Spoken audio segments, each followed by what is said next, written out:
I'd have to say Railroad Tycoon is probably one of my favorite games that I've worked on. And over the years, when I talk to fans, players, go to trade shows, conventions, they come up to me and they ask about the game. You know, when are you going to do another Railroad Tycoon, etc. It appears to be one of their favorite games as well. And here we are now with Railroads. All aboard!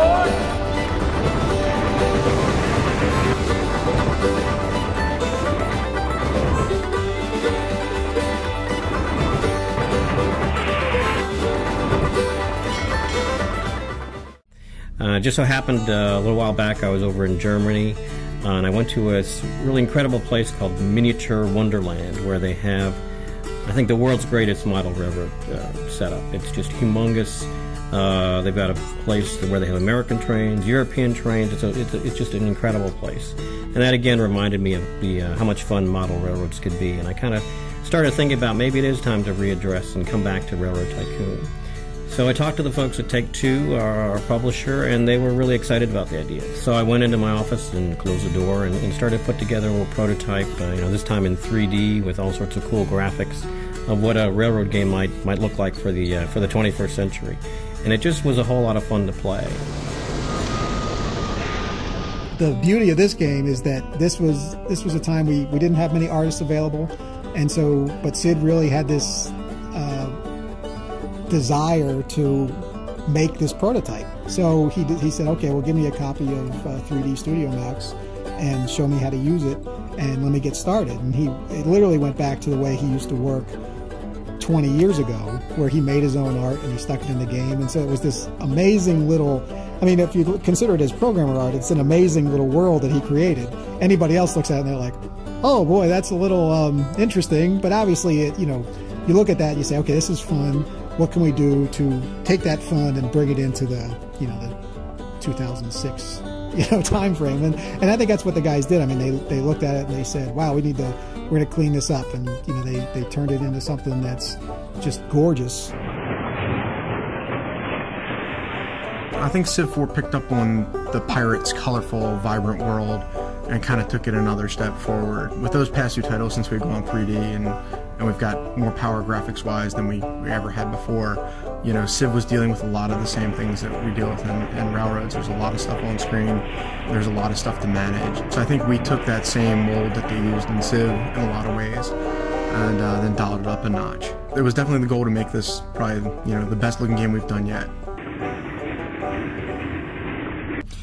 Well, one of the great things about Railroads, which is true of all of Sid's games, is that the theme is a universal, endearing theme. All of Sid's games are based in reality, games like Civilization, games like Pirates, games like Railroads, all based in real-life things, but he's able to drill right to the core of what makes those things fun. So that's sort of like the intersection between fun and reality, and we capture the best of both worlds. What's really cool about this game is, it's both a builder game and it's also a real-time strategy game. You get to play the game when you start off just sort of building your own railroad empire and minding your own business, but it's pretty quick that you run into opposition from other players, and in multiplayer, that's really, really fun. The game is extremely competitive. It's really, it really does give you a chance to be sort of, the backstabbing robber baron, which inspired, a lot of the gameplay. When we started thinking about Railroads, we really needed to come up with the right approach for the game. With a game like Civilization, for example, we use a turn-based approach, which lets the player think through their strategy, allows us to create some very deep and interesting problems for the player to deal with, and puts them in the role of king in a game that lasts for thousands of years. In Railroads, it's a slightly different situation. We want it visually exciting. We want animation to be happening. We want trains to be moving. We want switches to be switching and signals to be signaling, and a lot of cool stuff happening on the screen. To bring that to life, we felt that real-time was the right approach. Real-time creates a really dynamic play experience, as you always have another decision to make, just one more train, just one more cargo, and it really brings the world to life.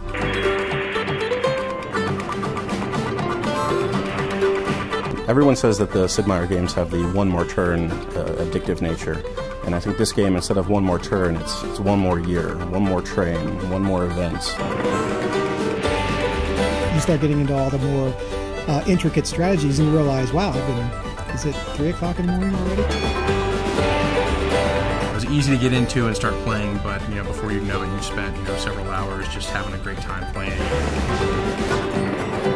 And all of that ends up just taking all the time. You don't know where it's gone. By the time you're done, it's like, oh, do it again.